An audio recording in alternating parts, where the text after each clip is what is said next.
Yes, here we are. Welcome, welcome, welcome, welcome. This is our See Through podcast. This is episode 18. Wow, how amazing. So, thank you for being with me. Thank you for coming this far within our See Through podcast, where we come together. We help see each other through the rough times. We help make it make sense. And even if we have questions, we try to answer them for each other, or at least all have these questions together. So we've been reading through Krishna book, and we'll be continuing to read through Krishna book. Today is Ekadashi, and it is a very important day.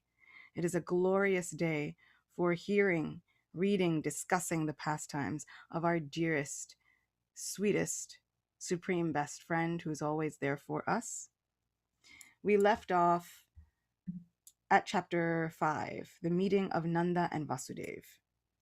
And just before this, we saw the birth of Krishna, how Krishna was taken from the prison cell in Mathura and then taken to Gokul by Vasudeva. And Vasudeva had to traverse through a lot to get this child back and to get a female child to go to the prison cell. So he had to switch babies. And once the babies were switched, and that female child came back to the prison cell of Kamsa in Mathura, Kamsa comes and tries to annihilate this child. And we saw that she rose up into the sky and slipped out of his grasp and took her original form as the goddess Durga, 8 arms, ferocious.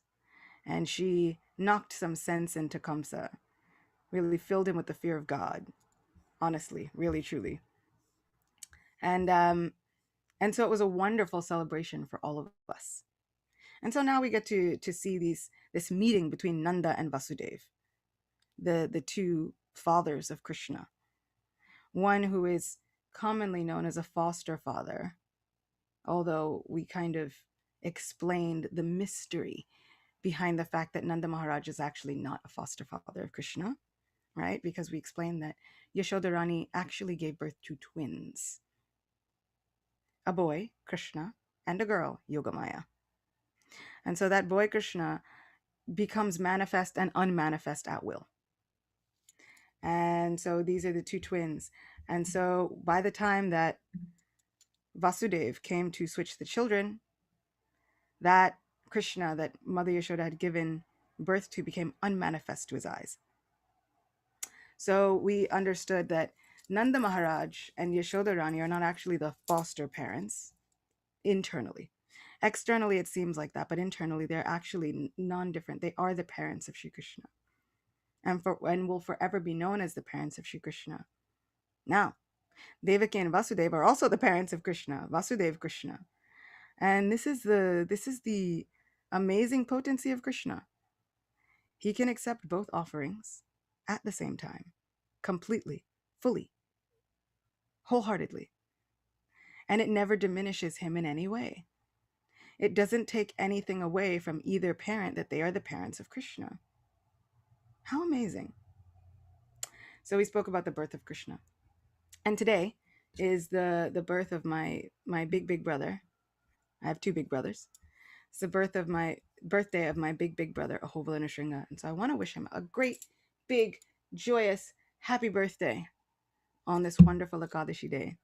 And if you are out there listening, either in Zoom or on YouTube, I urge you to send all of your choicest blessings and good wishes to my big brother on his birthday, that he can always serve Shri Radha Govinda and always make Guru, Srila Prabhupada, our parents, and Krishna proud. So happy birthday, Hovala. Love you so much. Okay, now I think we're ready to get into the reading portion.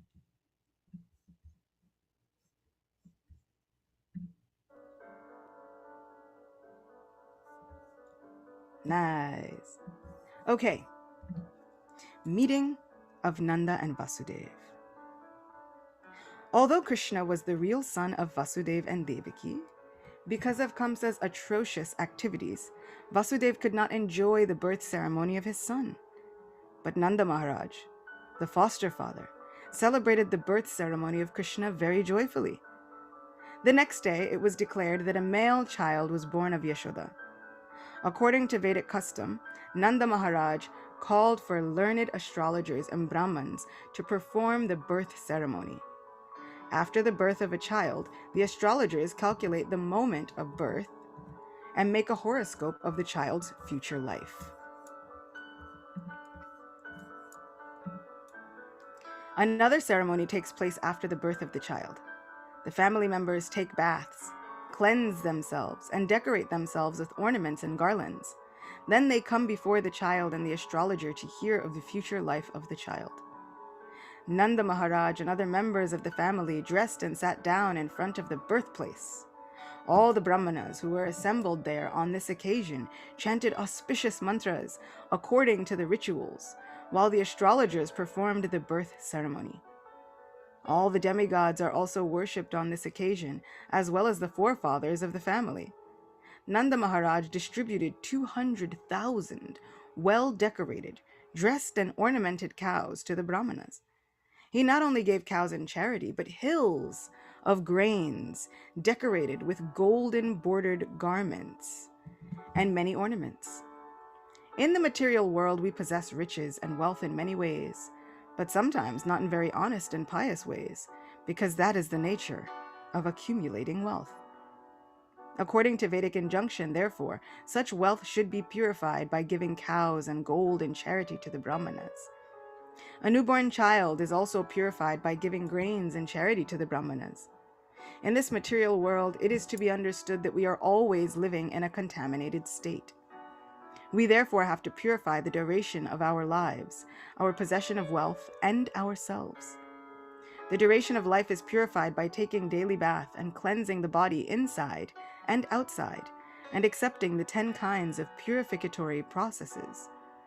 By austerities, by worship of the Lord, and by distribution of charity, we can purify the possession of wealth. So how wonderful. Fasting on Ekadashi gives us great opulence, both spiritual and material. And by performing austerities, just like fasting on Ekadashi, we can purify such wealth and opulence. How amazing that Krishna has already taken care of everything. And I kind of like this because Srila Prabhupada makes a point that we are always contaminated. I was reading a quote yesterday, and Srila Prabhupada was making a point that when he speaks about how this material nature is continuing and how it is all working due to the lusty desires of people, he makes a point that it is people he's speaking about, not simply man or woman, which I really loved. He was stressing the point that no, everyone is under this material misconception of life. Everyone is living in a contaminated state. Everyone is entangled. So then how do we get out of that entanglement? How do we get out of those entangling situations? We pray. We come together and surrender ourselves. We come together and bathe ourselves in the nectar of Krishna's pastimes. That great internal bath that cleanses us, cleanses our hearts, cleanses our minds, cleanses our souls, makes us feel more at ease. So we are all living kind of in the same hospital. And so it's important for us not to think, my disease is better than your disease. We're kind of all diseased in the hospital and trying to take advantage of the same kind of medication. So with that, we can look at others and ourselves with great compassion, understanding that that person is suffering, and so am I. Sometimes we feel that suffering a little bit more, but we have to remember that there are ways for us to get around the suffering. We can ease our minds. And it is important for us to remember in that regard that we should take our own medication first and then help others. Sometimes we have to do a check-in with ourselves. Can I give this help? Can I give this attention? Can I give my time? Sometimes the answer is no, not right now. And we shouldn't feel bad about that. In fact, we should feel emboldened and empowered that at least we were able to understand what our actual situation was and whether or not we are able to give to somebody else at that time, or if we actually need to call out for help. So I thank you all for being here. Whether you're here to give some assistance and some well wishes in the form of just some great positive vibes, or whether you're here to gain assistance and gain some of those positive vibes, I feel like we all do it together. This is the purpose of this whole thing. We come together and see each other through it.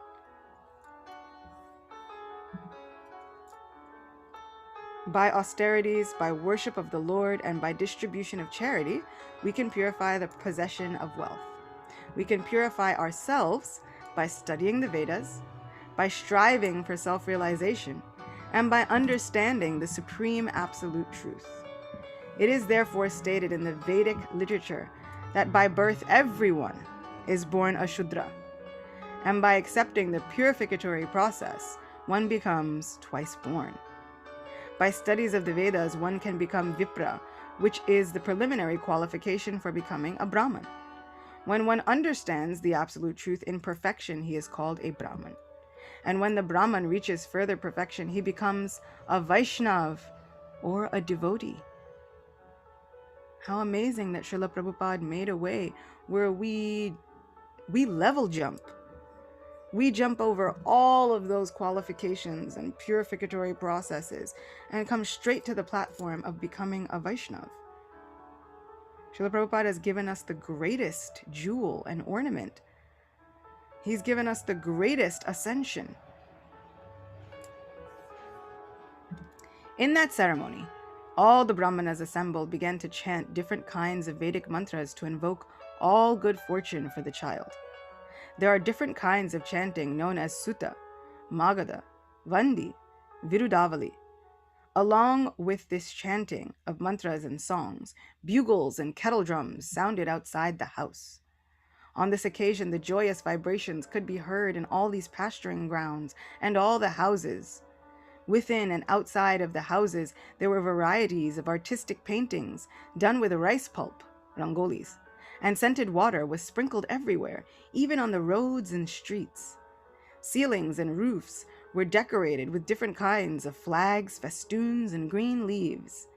The gates were made of green leaves and flowers. All the cows, bulls, and calves were smeared with a mixture of oil and turmeric and painted with minerals like red oxide, yellow clay, and manganese. They wore garlands of peacock feathers and were covered with nice colored dresses and gold necklaces. Yes, these are still the cows that they're talking about with gold necklaces. I was reading one book, and they were describing the opulence of Sri Vrindavan Dham. They were saying the barns for keeping the cows had like ruby rafters and emeralds inlaid within the corners. So yes, this is a farm village, but not the kind of farm village that we're thinking of. Someone described something the other day as like rustic chic or like rustic elegance. And that was just in connection to everybody having like weddings in barns. And that tends to look really different. Like you go to a wedding in a barn and it's a wedding in a barn, even when they make it look nice. And here the barns have rubies, like ruby beams. Okay, beams. You imagine what that must look like? And this is for the cows' houses. Imagine what they did for the people's houses. They say that there were steps leading up to different gazebos within Vrindavan that were made of lapis lazuli and turquoise, and all of you people out there who really like crystals like me, they were everywhere in Vrindavan, everywhere, for common usage. Imagine if you went to a park bench and you go to sit down on this park bench, and instead of it just being wood and maybe a little homeless, it's inlaid with sapphires. This is Vrindavan. So when we talk about these gates are majestic and made of crystals, beautiful, precious stones. And then they've decorated them with all of the foliage of Sri Vrindavan Dham. It was definitely a party, and so much rustic elegance. Okay, we cannot even compare.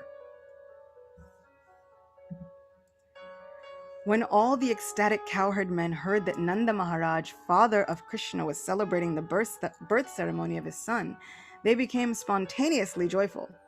They dressed themselves with very costly garments and ornamented their bodies with different kinds of earrings and necklaces and wore great turbans on their heads.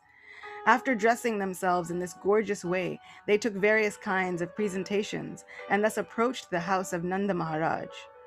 So we can see from this just how we should be on Janmashtami. Spontaneously joyful, dress up, look great. This is such a celebration. As soon as they heard that Mother Jashoda had given birth to a child, all the cowherd women became overwhelmed with joy, and they also dressed themselves with various kinds of costly garments and ornaments and smeared scented cosmetics on their bodies. Makeup. Okay? Makeup is devotional service, just saying. As the dust on the lotus flower exhibits the exquisite beauty of the flower, all the gopis, cowherd girls, applied the dust of kumkum on their lotus-like faces. These beautiful gopis took their different presentations and very soon reached the house of Maharaj Nanda. So kumkum is sometimes reddish, sometimes yellow. And so when I'm thinking of this reddish kumkum and they're dusting it on their faces, all I can think of is, wow, it's a really good blush. Like they must have looked really, really gorgeous. Overburdened with their heavy hips and swollen breasts, the gopis could not proceed very quickly towards the house of Nanda Maharaj, but out of ecstatic love for Krishna, they began to proceed as quickly as possible. So, the women, the ladies of Vrindavan, were very full-figured. Their ears were decorated with pearl rings. Their necks were decorated with jewel padlocks. Their lips and eyes were decorated with different kinds of lipstick and ointment. See, I told you makeup was devotional service. And their hands were decorated with nice golden bangles. As they were very hastily passing over the stone road, the flower garlands which were decorating their bodies fell to the ground, and it appeared that a shower of flowers was falling from the sky. From the movement of the different kinds of ornaments on their bodies, they were looking still more beautiful. In this way, they all reached the house of Nanda Yashoda and blessed the child. Dear child, you live long just to protect us. While they were blessing child Krishna in this way, they offered a mixture of turmeric powder with oil, yogurt, milk, and water. They not only sprinkled this mixture on the body of child Krishna, but on all other persons who were present there. Also, on that auspicious occasion, there were different bands of expert musicians playing.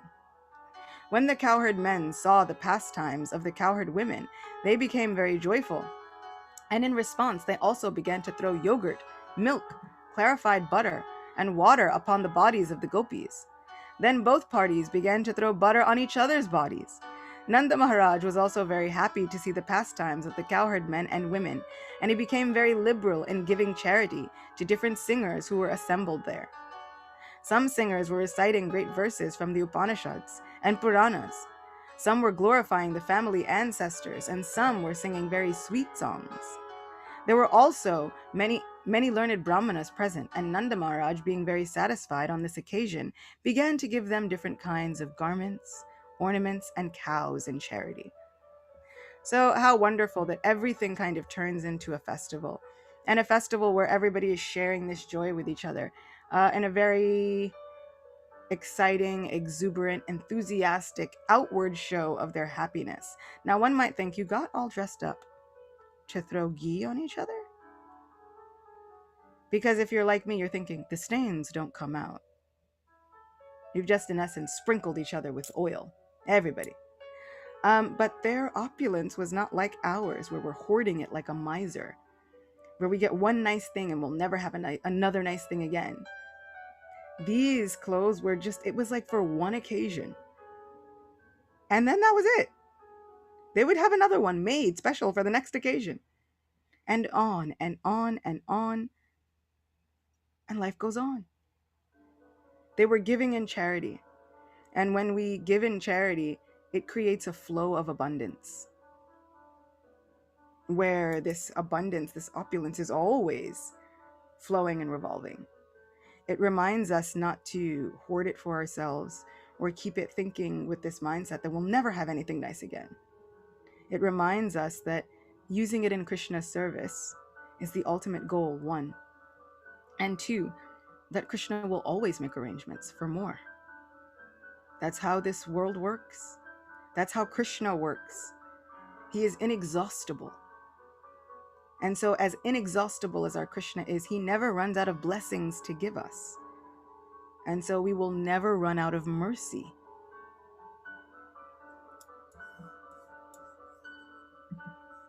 It is very important to note in this connection how wealthy the inhabitants of Vrindavan were simply by raising cows. All the cowherd men belonged to the Vaishya community, and their business was to protect the cows and cultivate crops. They were farmers. By their dress and ornaments and by their behavior, it appears that although they were in a small village, they still were rich in material possessions. They possessed such an abundance of various kinds of milk products that they were throwing butter lavishly on each other's bodies without restriction. Their wealth was in milk, yogurt, clarified butter, and many other milk products, and by trading their agricultural products, they were rich in various kinds of jewelry, ornaments, and costly dresses. Not only did they possess all these things, but they could give them away in charity, as did Nanda Maharaj. Thus Nanda Maharaj, the foster father of Lord Krishna, began to satisfy the desires of all the men assembled there. He respectfully received them and gave them in charity whatever they desired. The learned Brahmanas, who had no other source of income, were completely dependent on the Vaishya and Kshatriya communities for their maintenance, and they received gifts on such festive occasions as birthdays, marriages, etc. While Nanda Maharaj was worshipping Lord Vishnu on this occasion and was trying to satisfy all the people there, his only desire was that the newborn child Krishna would be happy. So he is worshipping Lord Vishnu on this occasion. And yes, it is during the months of Charamas when he is sleeping. But when Krishna is present, you do what you have to do. Nanda Maharaj had no knowledge that this child was the origin of Vishnu, but he was praying to Lord Vishnu to protect him. Rohini Devi, mother of Balaram, was the most fortunate wife of Vasudeva. She was away from her husband. Yet, just to congratulate Maharaj Nanda on the occasion of the birth ceremony of his son, Krishna, she dressed herself very nicely. Wearing a garland, a necklace, and other bodily ornaments, she appeared on the scene and moved hither and thither. According to the Vedic system, a woman whose husband is not at home does not dress herself very nicely. But although Rohini's husband was away, she still dressed herself on this occasion. From the opulence of the birth ceremony of Krishna, it is very clear that at that time Vrindavan was rich in every respect. Because Lord Krishna took birth in the house of King Nanda and Mother Yashoda, the goddess of fortune was obliged to manifest her opulences in Vrindavan. It appeared that Vrindavan had already become a site for the pastimes of the goddess of fortune. It can be the same with us. Whenever we make our homes and our lives the place of Krishna's pastimes, we should know that the goddess of fortune and abundance and luck and all of those things will surely follow. So we should have firm faith that Krishna will make all arrangements for us. After the birth ceremony, Nanda Maharaj decided to go to Mathura to pay the annual tax to the government of Kamsa. Before leaving, he called for the able cowherd men of the village and asked them to take care of Vrindavan in his absence. When Nanda Maharaj arrived in Mathura, Vasudeva got the news, and he was very eager to congratulate his friend. He immediately went to the place where Nanda Maharaj was staying. When Vasudeva saw Nanda, he felt that he had regained his life. Nanda, overwhelmed with joy, immediately stood up and embraced Vasudeva. Vasudeva was received very warmly and offered a nice place to sit. At that time, Vasudeva was anxious about his two sons, who had been put under the protection of Nanda without Nanda's knowledge. With great anxiety, Vasudeva inquired about them. Both Balaram and Krishna were the sons of Vasudeva. Balaram was transferred to the womb of Rohini, Vasudev's own wife, but Rohini was kept under the protection of Nanda Maharaj. Krishna was personally delivered to Yashoda and exchanged with her daughter. Nanda Maharaj knew that Balaram was the son of Vasudeva, although he did not know that Krishna was also Vasudev's son. This is getting like a really juicy TV serial. But Vasudeva was aware of this fact and inquired very eagerly about Krishna and Balaram. You know, you get like the faraway son and it's like the hidden twin, and then they switch places and they're trying to figure out how to get the other twin back, and then you got the two parents and they're meeting and you're just kind of like, what is going to happen? Vasudeva then addressed him. My dear brother, you were old enough and very anxious to beget a son, and yet you had none. Now, by the grace of the Lord, you are fortunate to have a very nice son. I think that this incident is very auspicious for you. Basically, what happened was Nanda and Yashoda were technically too old to have a child. Medically, it should not have been possible. And yet, the miracle of Krishna is, when things seem impossible, Krishna decides to make them possible. Dear friend, I was imprisoned by Kamsa, and now I am released. Therefore, this is another birth for me. I had no hope of seeing you again, but by God's grace, I can see you. Vasudeva then expressed his anxiety about Krishna. Krishna was sent incognito to the bed of Mother Jashoda, and after very pompously celebrating his birth ceremony, Nanda went to Mathura. So Vasudeva was very pleased and said, "This is a new birth for me." He never expected that Krishna would live because all his other sons were killed by Kamsa. Vasudeva continued, My dear friend, it is very difficult for us to live together. Although we have our family and relatives, sons and daughters, by nature's way we are generally separated from one another. The reason for this is that every living entity appears on this earth under different pressures of fruitive activities. Although they assemble together, there is no certainty of their remaining together for a long time. According to one's fruitive activities, one has to act differently and thereby be separated. For example, many plants and creepers are floating on the waves of the ocean. Sometimes they come together, and sometimes they separate forever. One plant goes one way and another plant goes another. Similarly, our family assembly may be very nice while we are living together, but after some time, in the course of the waves of time, we are separated. The purport of this expression by Vasudeva is this. Although he had 8 sons born in the womb of Devaki, unfortunately they were all gone. He could not even keep his one son, Krishna, with him.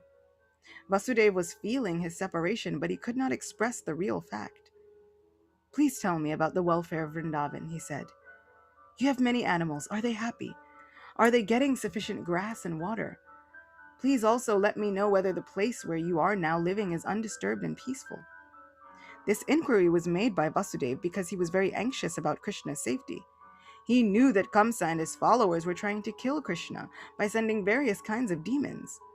They had already resolved that all children born within 10 days of the birthday of Krishna should be killed. Because Vasudeva was so anxious about Krishna, he inquired about the safety of his residence. So it's kind of like indirectly asking, everything all right at home? And then once the person says, everything's fine, kids are great, everything's good, we just had this great celebration, then he'll feel much more at ease.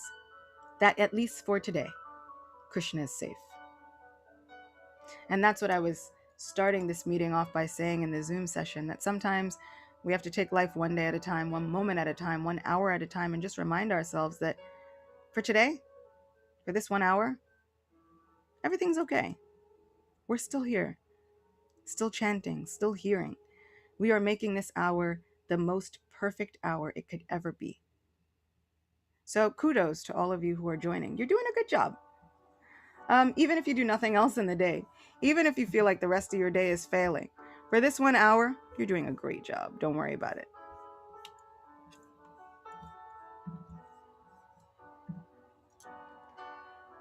He also inquired about Balaram and his mother Rohini, who were entrusted to the care of Nanda Maharaj. Vasudeva also reminded Nanda Maharaj that Balaram did not know his real father. He knows you as his father. And now you have another child, Krishna. And I think you are taking very nice care for both of them. It is also significant that Vasudeva inquired about the welfare of Nanda Maharaj's animals. The animals, and especially the cows, were protected exactly in the manner of one's children. Vasudeva was a Kshatriya and Nanda Maharaj was a Vaishya. It is the duty of the Kshatriya to give protection to the citizens of mankind, and it is the duty of the Vaishyas to give protection to the cows. The cows are as important as the citizens. Just as the human citizens should be given all kinds of protection, so the cows should be given full protection.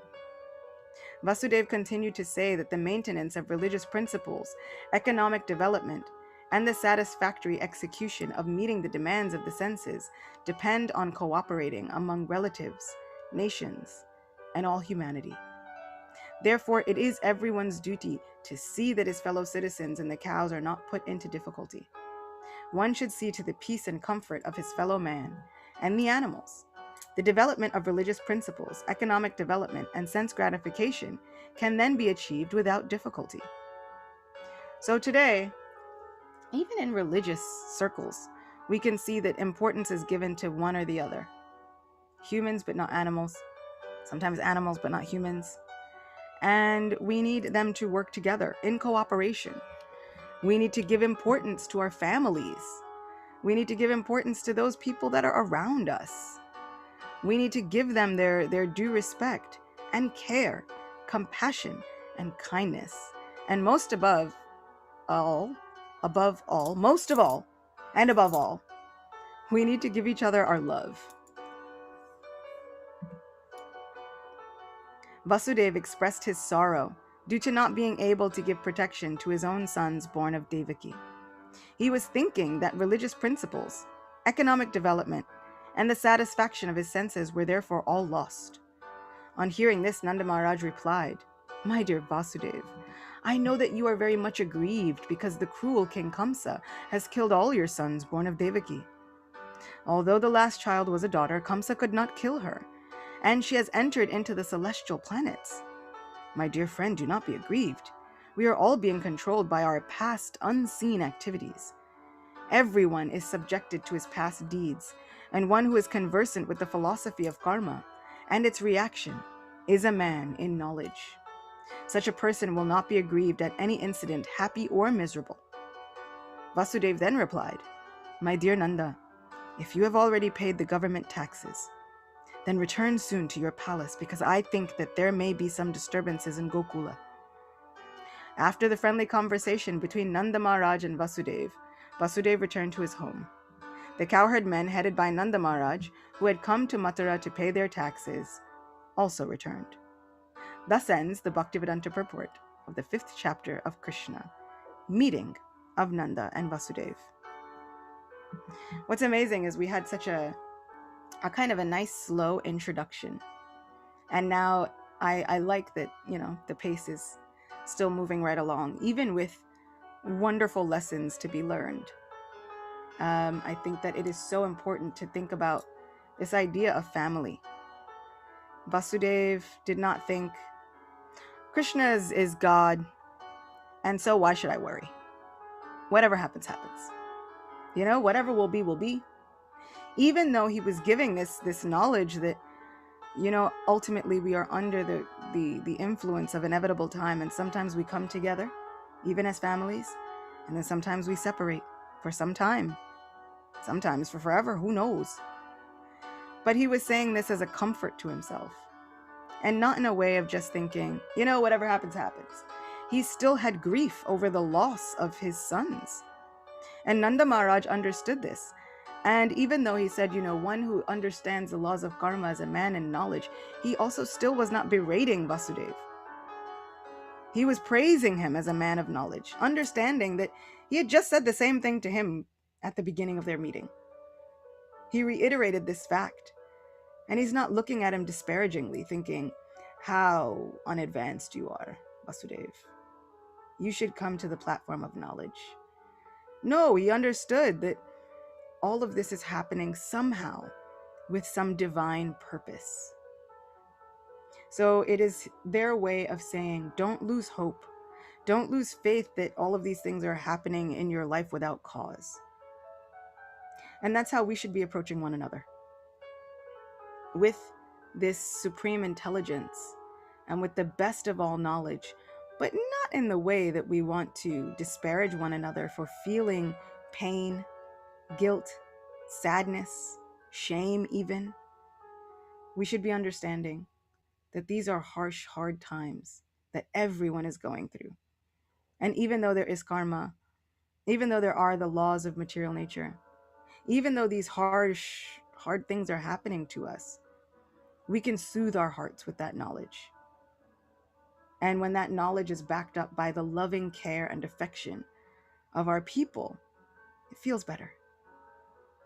It feels so much more soothing than somebody hitting you over the head with Vedic knowledge and reciting a chapter of Bhagavad Gita when somebody dies and talking about, you know what?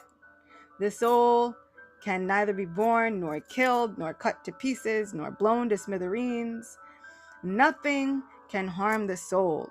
And that person was a soul, so why are you lamenting? Whenever I've seen that happen, I always kind of look and I think, yeah, if I say that and my heart is hard and calloused, material nature will find a way to shave off those calluses. And when we think everything is so cut and dry, black and white, easy, renounce it, detach yourself, it's fine. Material nature always comes in at the end with the things that mean the most to us. And so if we're able to be so detached, we should understand that material nature, likewise, is just searching for that thing that means the most to us. Just searching for that example to make us soft-hearted. So it actually pays to just be soft-hearted throughout. Just go in with the idea of being soft-hearted so that material nature does not have to force us to be soft-hearted. Because the moment we say, I want to surrender to you, Krishna. I want to be yours, Krishna. What is Krishna fond of? Butter. Krishna's limbs are soft and delicate. Krishna's hands and feet are so soft. Krishna's fond of holding on to butter and yogurt and all of these soft substances. And so my Guru Maharaj often says we should make our hearts soft like butter so that Krishna will come and steal it. He's very fond of it. So fond that he will steal from other people's houses. So we should make our hearts soft like that. And if we don't, material nature will force us to. And so it's so important for us to preemptively try and make our hearts soft. Otherwise, we'll learn the hard way. And it is a hard way. It is a much harder path, dealing in life without compassion. It's hard for other people, but it's also hard for us. Because as hard and harsh as we are with other people, we will probably be more harsh with ourselves. And that kind of stringent inflexibility makes us break. So we should learn to bend, sway with Krishna's divine plans. Even when it seems like the wind is whipping us back and forth, if we can try and bend and sway with that ultimate idea that Krishna has a plan, Krishna has a divine purpose, not just for these lives of pure devotees, but your life. Krishna has a plan and a direction and a purpose for your specific life. One of our friends is saying, better to soften ourselves or material nature will tenderize the heart. Yeah. I remember once looking at different kitchen tools and I was like, what is this? And they're like, oh yeah, that's a meat tenderizer. And it has all these really hard, like little spiky points on it. And I was just like, what in the world what is happening? As a person who had never ever even seen anybody really go through the process of cooking meat. This was before the days of every reality cooking TV show and Chopped and all those stuff, and I was just kind of like, whoa, that's intense. And so yeah, that image of the heart being tenderized by force It is quite apt and very accurate, and it can feel like that. The other one, for those of us who have been in these bhakti practices, is like grinding chandan. Grinding chandan is a laborious activity. You put water on a stone, and then you take a stick of sandalwood, and then you are literally grinding this stick against this grated stone. And what comes out after like 10 minutes of you like going at it, and your arm is really, it's getting tired. You're using all these muscles that you didn't even know you had or didn't have. And the stick is not very big, so you're trying to like contort your fingers into like the best way of trying to grip it and get it on there. You're trying. And what comes out is like the smallest little amount. It's like this much. It's like boop. After 10 minutes. And then you think, okay, I'm going to keep going. I'm going to go again. And I used to grind chandan often for the deities. And it really is a laborious process. And it is not fun for the grinder or the stone or the wood being grinded. So sometimes our hearts are like that. But what comes out of it is the most precious, most intimate offering for Krishna.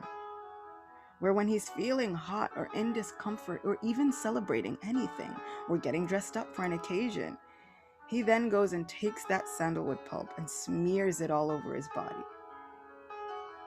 So sometimes I think about those situations that happen to me in life or any of us, and I think, Lord, you're really grinding me, And when we hear about the daily grind, when we're going through life and just trying to get through the motions, we can think about it in terms of devotional service. What will come out of this? It might not even seem like a lot at first, but it will grow, and it will become the most intimate offering to our Lord. Oh, my Lord, take all of these sentiments, take these feelings, take these tears, take this heart of mine, mix it all up together, grind me if you must, because you're already doing it, and then take all of the essence of who I am. And when you're feeling uncomfortable, or it's a hot day, or you just want to ornament yourself, take the offering of my very essence. Smear it wherever you like. Just accept me. So because it is hot, and in many places in the world you can catch a glimpse of the gods with chandan because it is hot. And especially in this northern hemisphere in America, on the East Coast, it is getting hotter and hotter. And we are getting to those days that are really hot and humid and muggy, and sandalwood really does work. I was, sometimes you can think, what's the big deal? When you hear about it, Chandan Yatra and all these things, you hear about it, you're like, what's the big deal? But I went to India when it was about 108 degrees on average every day. And when I was going on Govardhan Parikram, the first place we stopped was a temple of Lord Shiva, because you must. And there was chandan fresh from morning puja. The pujari was so eager and happy to see everyone, just giving chandan everywhere. And as I was walking, I was thinking, this chandan really does work. I felt like eased and soothed. And sometimes they put camphor with it. Sometimes it just smells amazingly. And as you're going throughout your day, it stays with you. It reminded me of the spiritual atmosphere of what I was doing. Instead of, wow, I think my feet hurt. Oh, that was a thorn in my heel. Or, ooh, man, that was just really hot.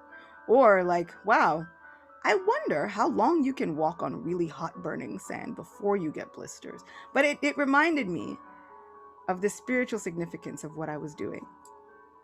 This was an offering, and one joyfully made, and one where we wind up thinking about all the hardships of our lives. And then if we see the outcome, if we see that it creates the most beautiful offering for Krishna, then we understand why Kunti Devi, Krishna's aunt, says, fine, let the calamities come again and again. Because if that's the price that I have to pay in order to see Krishna face to face and personally give him my offering, if this gives me the qualification, if all of those obstacles and reversals of life give me the qualification to look at Krishna face to face and present my heart and have him say, no, you put your offering on my face, no problem. Seems worth it then. And it's hard. When we're going through it, it never seems worth it. But the point is that life keeps going. Life keeps going, and this is the entry price of devotion. Hardships. There is no one who has taken up a life of devotion and has not gone through hardships. No one anywhere in the world. Not Muslim saints, not Christian saints, not Jain saints, not Zoroastrian saints, Persian saints, Indian saints, American saints. No one who has taken up a life of devotion is free from obstacles. So those obstacles and reversals are the entry price. Some of us are paying a big entry price. Some of us feel like we're not paying such a big entry price. But that is the price we pay.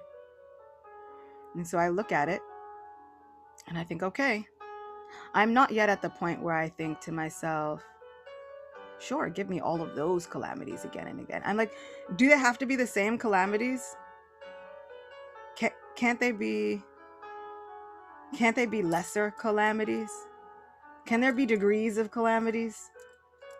Anything? Maybe not the same ones. Like those ones were really rough. Like maybe not all the same ones, they're different ones. But I am starting to see that was the entry price for devotion. And that at least helps me realize that there is some divine purpose and guidance in all of this. Krishna is coming. With every Ekadashi, with every holy day, with every festival, Krishna is coming. So Srila Prabhupada says we can make our everyday a festival. So we can look at it, we can try and soothe ourselves with whatever logic we can. Krishna says from him come all remembrance, knowledge, and forgetfulness. So the ways that we can soothe ourselves and the logics that we can use in order to soothe ourselves and convince ourselves that Krishna's mercy is coming for us, it's unlimited. You ever think that no matter what you say to convince somebody whose opinion is against yours, sometimes nothing you say will be able to convince them? But here, we should have the mindset that nothing can be said or done that will not convince us that Krishna's mercy is coming. We should use anything and everything as a torchlight, letting us know that Krishna's mercy is coming. I think it's so wonderful that after all of this, Vasudeva he's still not thinking of his child as the Supreme Person. Even after seeing an expanded Vishnu form, he's just thinking, my child is there. Is he safe? I know Kamsa has it out for my child, but is he safe?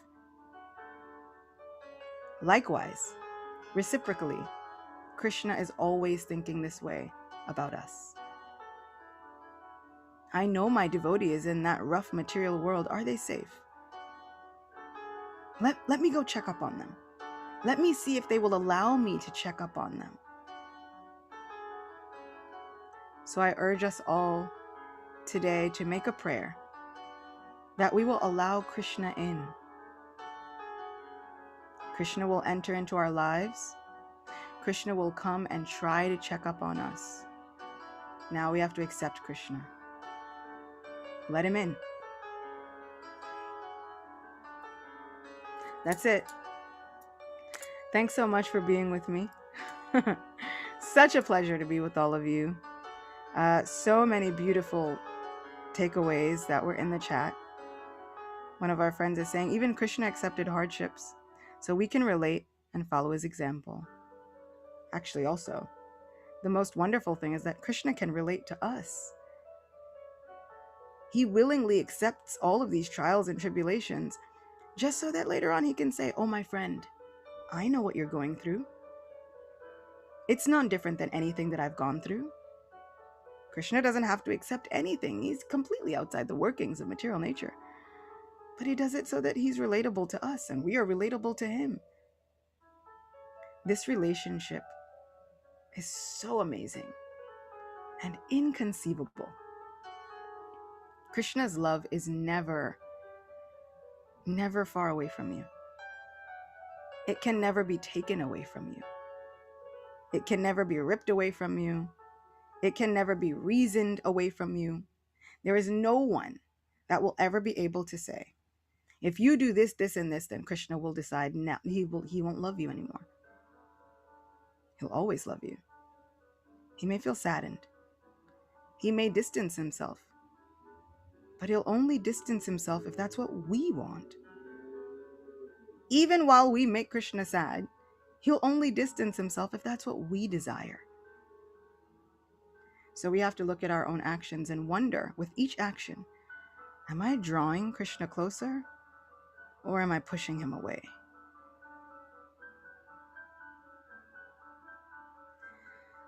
So much to contemplate, so much to think about.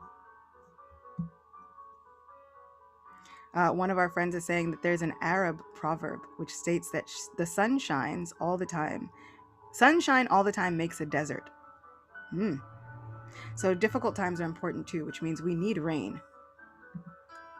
And we might not always like the rain. And we're not talking about the pleasant rain that happens on a remote section of Bali where you take picturesque photos and then post them on your Instagram.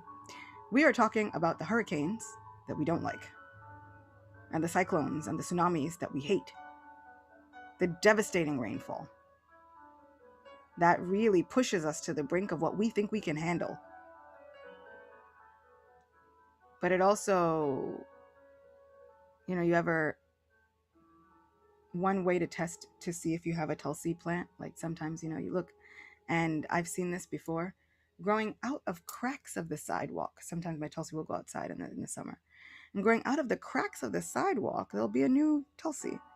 Sometimes I'm wondering, I'm like, is that Tulsi or just a clover? Like, what's happening? You rub the leaves a little, and her fragrance it's so amazing. Those difficult times and all of that rain, it's like Krishna, he rubs our leaves a little bit. Are you ready? You ready to surrender? And that fragrance of surrender comes out and permeates all of this entire creation. It is a fragrance that reaches all the way to Krishna's abode, catches his attention, and makes him come running. So how amazing it is that the rain of reversals brings out the fragrance of the rose of our hearts. Boom, that's it. I'm leaving you with that one poet. That one poem right there, that's it. I'm leaving you all with that. I couldn't have done it without you all. I'm going to go and write that one down. I'll include it in another video or in an anthology in the upcoming something. But, I feel like, say less, No one say anything else. It's great. Thank you for being here with me. Ekadashi Devi ki jai. Shri Krishna Chandra Bhagavan ki jai. Krishna Book ki jai. Srila Prabhupada ki jai. Shri Vrindavan Dham ki jai. Wishing you all the most wonderful day. Wishing my big brother another happy birthday. Hoping that you are there with us for many, many, many, many, many, many more. May you live to be like 150. And always in the best health, with the best mind, and the most exciting jokes that we've ever had the good fortune of hearing. Love you all so much. See you next time.